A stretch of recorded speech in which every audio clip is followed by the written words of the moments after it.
دور جنوں جب مجھے ہوش آیا تو میں اپنے ہی گھر میں بستر پر لینے میں شرابور پڑا تھا۔ مما، پیا اور ڈاکٹریز دانی سمیت چند ڈاکٹروں کی ٹیم میرے سرہانے کھڑی تھی۔ میں نے گھبرا کر الفاٹنا چاہا تو مما نے جلدی سے مجھے کاندھوں سے پکڑ کر زبردستی واپس لٹا دیا۔ لیے رہو میری جان، پورے 36 گھنٹے کے بعد تمہیں مکمل ہوش آیا ہے۔ اب اگر تم نے بستر چھوڑا تو میں تم سے کبھی نہیں بولوں گی۔ 36 گھنٹے میرے خدا، بھی چند لمحے پہلے ہی تو میں درگاہ سے اپنی بھیگی اور جلتی ہوئی آنکھیں لے کر دوڑتا ہوا باہر نکلا تھا۔ میرا ارادہ زہرا کو روکنے کا تھا، لیکن اس کی گاڑی میرے باہر نکلنے سے پہلے ہی وہاں سے روانہ ہو چکی تھی۔ مجھے یاد نہیں کہ میں نے کس طرح اپنی گاڑی سٹارٹ کی تھی اور میں کب اور کیسے اپنے گھر کے پورچ تک پہنچا تھا۔ بعد میں مما نے بتایا کہ میں گاڑی سے نکلتے ہی لہرا کر وہیں پورچ میں ہی گر پڑا تھا، اور تب سے لے کر اب تک میرے بے ہوشی کے وقفے گہرے ہی ہوتے گئے تھے۔ گویا آج ہفتے کا دن تھا اور میں جمعرات کو درگاہ سے نکلا تھا۔ کبھی کبھی انسان کی زندگی سے وقت کے قیمتی لمحے کچھ اس طرح سے بھی چوری ہو جاتے ہیں کہ وہ بس سٹپٹاتا ہی رہ جاتا ہے۔ میرے ساتھ بھی اس وقت کچھ ایسا ہی معاملہ تھا، اور پھر اگلے 3-4 دن تک مما نے میری کچھ ایسی سختی سے نگرانی کی کہ میں واقعی بستر سے قدم تک نیچے نہ دھر سکا۔ لیکن میری رگوں میں جو انگارے بھر چکے تھے، میں ان کا کیا کرتا؟ مجھے ہر حال میں عبداللہ سے ملنے جانا تھا۔ میں اس دھوکے باز انسان کی آنکھوں میں آنکھیں ڈال کر اس سے پوچھنا چاہتا تھا کہ اگر ہرا خود اس کی محبت میں جتلا تھی، پھر اس نے آخر میرے ساتھ ہی چوہے بلی کا کھیل کیوں کھیلا؟ میری پرخلوص دوستی کا ذاتی کیوں آڑا؟ اگر وہ پہلے دن مجھے یہ بات بتا دیتا تو میں زہرا کی دیوانگی میں اتنا آگے تو نہ بڑھتا۔ یہ اور اس جیسے جانے کتنے سوالات تھے جن سے میرا سر پھٹا جا رہا تھا، لیکن اس بار ممی اور پاپا کا پہرا اتنا کڑا تھا کہ ان کے علم میں لائے بنا میرا پلک جھپکنا بھی محال تھا۔ لہذا چون تھے دن مجبورنہ مجھے پیا کو اعتماد میں لینا پڑا کہ میرا اگلے دن یعنی جمعرات کی شام کو درگاہ جانا بے حد ضروری ہے، لیکن پانے بھی اس مرتبہ مما کے سامنے ہتھیار ڈال دیے تھے۔ آخر کار خوب بحث و مباحثے کے بعد وہ بمشکل اس بات پر راضی ہوئے کہ وہ مما سے مجھے درگاہ جانے کی اجازت دلوانے کی کوشش کریں گے، لیکن صرف اور صرف اس شرط پر کہ وہ بھی میرے ساتھ جائیں گے، کیونکہ اب وہ مجھے وہاں اکیلے بھیجنے کا رسک لینے پر تیار نہیں تھے۔ میرے پاس ان کی بات مان لینے کے سوا کوئی چارہ بھی نہیں تھا۔ لیکن جب مما کو ہم دونوں باپ بیٹے کے ارادوں کا پتہ چلا تو انہوں نے تو آسمان ہی سر پر اٹھا لیا۔ وہ پیا پر بہت ناراض ہوئیں کہ انہوں نے ہی مجھے اس حال پر پہنچایا ہے۔ آخر کار بڑی مشکل سے جنگ بندی کا اعلان ہوا، لیکن تب تک یہ طے پا چکا تھا کہ پا کے ساتھ اب مما بھی درگاہ کے لیے ہماری ہم رکاب ہوں گی، کیونکہ اب وہ کسی صورت بھی مجھے اپنی آنکھوں سے اوجھل نہیں کرنا چاہتی تھی۔ اگلے دن مقررہ وقت پر ہم تینوں کو پا کے ڈرائیور نے درگاہ کے دروازے پر پہنچا دیا۔ زائرین کی چہل پہل شروع ہو چکی تھی اور داور بھیٹر سے پرے مجھے زہرا کی گاڑی بھی کھڑی نظر آ گئی۔ میں نے یہاں آنے کے لیے جمعرات کے دن تک کا یہ انتظار صرف اسی لیے کیا تھا کیونکہ میرا ارادہ زہرا کے سامنے عبداللہ سے بات کرنے کا تھا تاکہ اسے مزید کوئی بہانہ بنانے کا موقع نہ مل سکے۔ درگاہ کے صحن میں داخل ہوتے ہی میری پہلی نظر زائرین کی بھیٹر میں گھرے سلطان بابا پر پڑی۔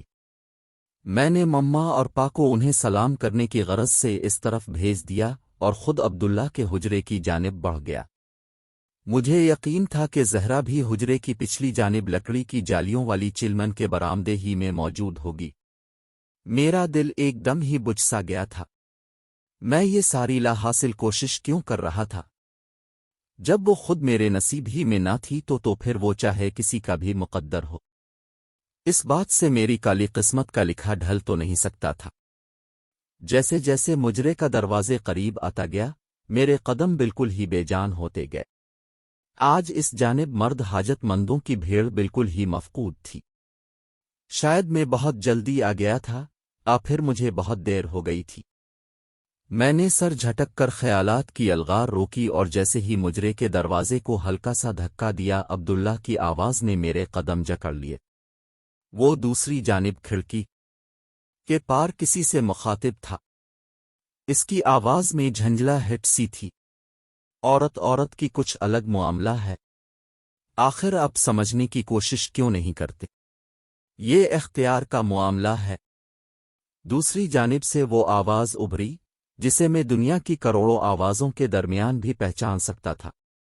وہ زہرا ہی تھی۔ بات اگر اختیار کی ہے تو پھر میں بے اختیار ہوں۔ خود پر اختیار ہوتا تو میں بار بار یہاں کیوں آتی؟ اگر آپ میرے راستے پر نہیں چل سکتے تو نہ صحیح، میں تو آپ کے راستے کی دھول بن سکتی ہوں نا۔ پر عبداللہ نے گہرا سانس لیا۔ میں شادی شدہ ہوں اور دوسری شادی کر کے میں انصافت نہیں کر پاؤں گا۔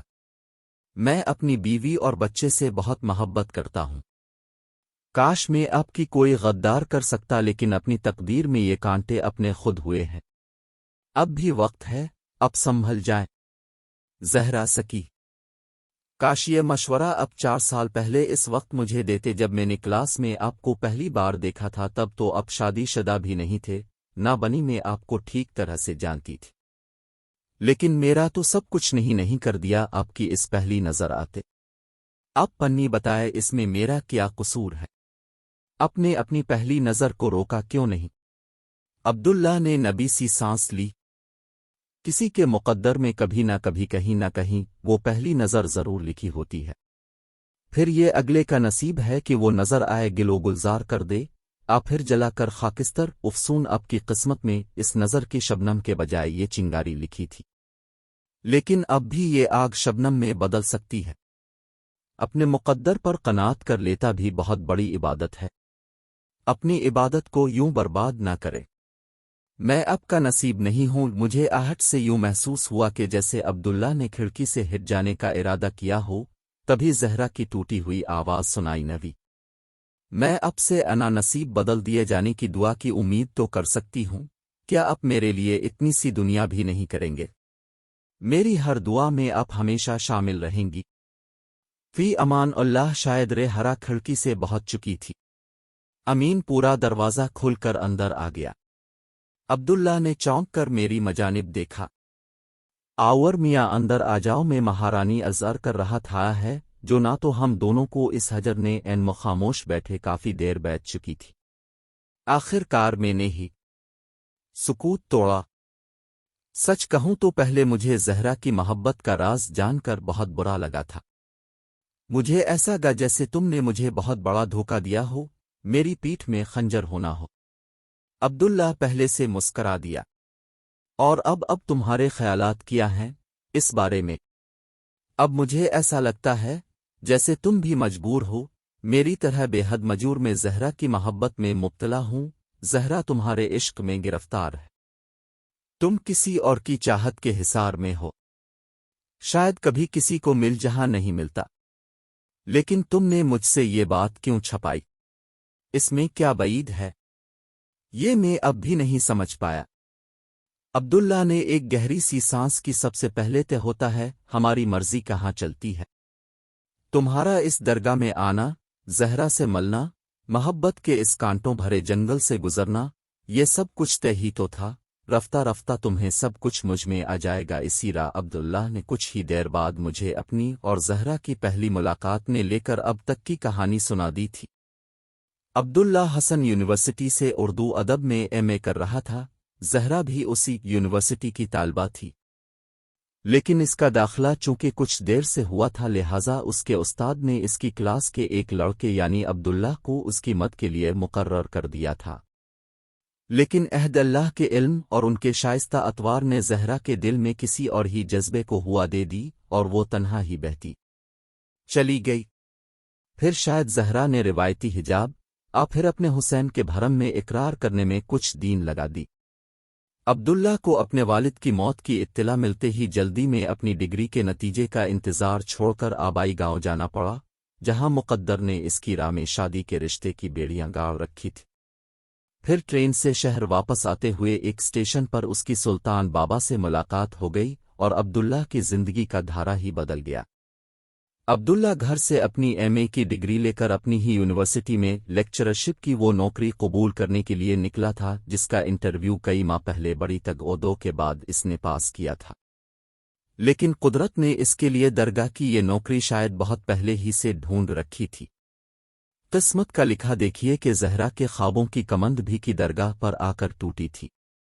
وہ پہلے ہے عبداللہ کے یوں بتائے غائب ہو جانے سے بے حال تھی۔ کسی سہیلی نے مشورہ دیا کہ اس درگاہ کے بارے میں بہت سن رکھا ہے کہ یہاں مانگی جانے والی منت کبھی رد نہیں ہوتی، لیکن زہرا کیا جانتی تھی کہ وہ جس منت کی تلاش میں درگاہ کے تپتے صحن میں پہلی مرتبہ قدم رکھ رہی ہے، وہ منت خود سر جھکائے کسی اور دعا کے لیے وہار سجدے میں پڑی ملے گی۔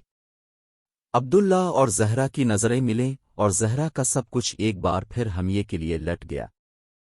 عبداللہ کا حلیہ بالکل بدل چکا تھا، چہرے پر کلین شیو کی جگہ گھنی داڑھی لے لی تھی اور جدید تراش کے لباس کے بدلے اب وہ سادہ سے سفید کرتے شلوار میں ملبوس تھا۔ ابھی زہرا اپنی پہلی حیرت کے صدمے ہی سے باہر نہیں نکلی تھی کہ اس کے سر پر دوسرا قیامت بھی ٹوٹ پڑی۔ عبداللہ کی شادی کا سن کر تو وہ بالکل ہی ڈھہ گئی، اور ہے وہ دن وہ آج کا دن اس نے پھر پا کر زندگی کی تر میں دیکھا۔ اس کی حیات کا محرتب سے یہی درگاہ اور یہی ایک منت رہ گئی تھی۔ میں حیرت سے عبداللہ کی طرف دیکھتا رہا۔ وہ کتنا خوش نصیب تھا کہ جس کے لیے ایک پری خود زندگی بھر کے لیے اس کڑکتی اور جھلساتی دھوپ میں اپنا کومل وجود اور مومی پر پگھلا کو تیار بیٹھی تھی۔ میں عبداللہ کے فسانے میں اس قدر تمکن ہوا کہ مجھے وقت گزرنے کا پتہ ہی نہیں چلا۔ میں یہ بھی بھول گیا کہ میرے والدین بھی آج میرے ساتھ آئے ہوئے ہیں۔ سلطان نے کسی زائر کے ہاتھ پیغام بھیجا تو میں چونکا، ورنہ شاید خود میرے لیے اس لمحے وقت از رفتار کھو چکا تھا۔ ہم باہر نکلے تو یہ دیکھ کر مزید حیرت ہوئی کہ مما اور پا سلطان بابا کے ساتھ الف تک گفتگو میں مشغول تھے، جبکہ میرا خیال تھا کہ وہ دونوں میرے طویل انتظار سے الفا چکے ہوں گے۔ خاص طور پر مما کو تو ایسی جگہوں سے شدید وحشت ہوتی تھی، آج بھی صرف میری وجہ سے یہاں آئی تھیں۔ مجھے دیکھ کر سلطان بابا کے چہرے پر ہلکی سی مسکرا ابھری، تو تم نے اپنے والدین کو بھی خوب پریشان کیے رکھا۔ زندگی سے ضد کرنا چھوڑ میاں، کچھ ملے اس جہاں کے لیے نہیں ہوتے، کبھی خواہشیں اس دنیا میں پوری ہو لگیں تو پھر اگلے جہاں کے لیے کیا باقی رہ جائے گا؟ میں نے آج تک کبھی سلطان بابا جواب نہیں دیا تھا، پر اس وقت میری ذہنی حالت زہرا کے غم کی وجہ سے کچھ ایسی تھی کہ میں کو روک نہیں پایا۔ لیکن کچھ خواہشیں ایسی بھی تو ہوتی ہیں کہ جن کے بدلے دونوں جہاں گروی رکھے جا سکتے ہیں۔ سلطان بابا چونکے نہیں، ایسی کوئی خواہش نہیں جو وہاں بدل ہو۔ انسان بڑا جلد باز ہے، اس صبر کی عادت نہیں ہے۔ جو ملا وہی اس کے لیے ٹھیک ہے، جو نہیں ملا اس میں اس کی بہتری ہے۔ میں چڑھ سا گیا، یہ سب دل بہلانے کے بہانے ہیں۔ میں یہ دعا کیوں نہ مانگوں کہ جو مجھے نہیں ملا مجھے اس سے ملا دے، اور اسی میں میری بھلائی کا سامان بھی پیدا کر دے۔ اگر مجھے اس دنیا میں بھیجا گیا ہے تو مجھے زندگی بھی تو میری اپنی مرضی کی ملنی چاہیے۔ میں نے خود تو اس دنیا میں آنے کی خواہش نہیں کی تھی، جب اس نے بھیجا ہے تو اسے میری چاہتوں کا خیال بھی رکھنا ہوگا۔ مجھے اگلے جہاں کے سلوحے سے کیا واسطہ، جو یہاں دے گا وہ وہاں بھی نوازے گا۔ میں جوش جنوں میں جانے کیا کچھ کے گیا۔ مما نے گھبرا کر مجھے ٹوکا، ساحر ہوش کرو، یہ تم سے بڑے ہیں۔ سلطان بابا نے ہاتھ الفاٹے کر مما کو خاموش کرا دیا اور میری طرف پلٹے۔ اگر صرف دنیا کو قابو کرتا ہے تب بھی راستہ جنوں سے ہو کر ہی گزرتا ہے۔ تم کیا سمجھتے ہو کہ دنیا کی چاہتیں اتنی آسانی سے مل جاتی ہیں؟ بولو، ہمت ہے خود کو جلا کر بھسم کرنے کی، میں ہر امتحان سے گزرنے کے لیے تیار ہوں۔ سوچ دنیا پانے کے لیے بھی کبھی کبھی سارے عیش و آرام ترک کرنا پڑتے ہیں۔ کہیں راستے میں تھک کر پلیٹ تو نہیں جاؤ گے؟ میں نے شاید زندگی میں پہلی مرتبہ سلطان بابا کی آنکھوں میں آنکھیں ڈالیں۔ آزمائش شرط ہے، سلطان بابا مسکرائے۔ ٹھیک ہے، آزمائے لیتے ہیں۔ ہم نے عبداللہ کا تبادلہ کسی اور قصبے میں کر دیا ہے۔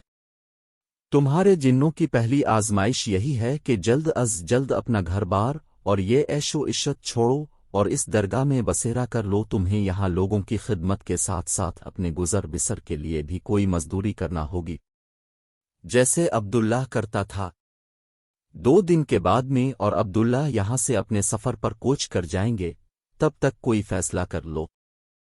لیکن آدر ہے، تمہارے والدین ماشاء اللہ حیات ہیں، لہٰذا جو بھی قدم الفاٹیا اس میں ان کی رضامندی بہت ضروری ہے۔ ان کی ناراضی کبھی مول نہ لیا۔ سلطان بابا میرا کا ندے تھپک کر آگے بڑھنے لگے، پھر نہ جانے کیا سوچ کر دوبارہ پلٹے اور میری جانب دیکھ کر ہلکے سے مسکرائے۔ اب بھی وقت ہے، گھر جا کر ٹھنڈے دل سے اپنے فیصلے پر غور کرو۔ دنیا خود ملے تو ملے، ورنہ اسے پانا چاہو تو یہ انسان سے بھاگتی ہے۔ اس کا حصول بھی بڑا جو کم ہے، کیوں خود کو اس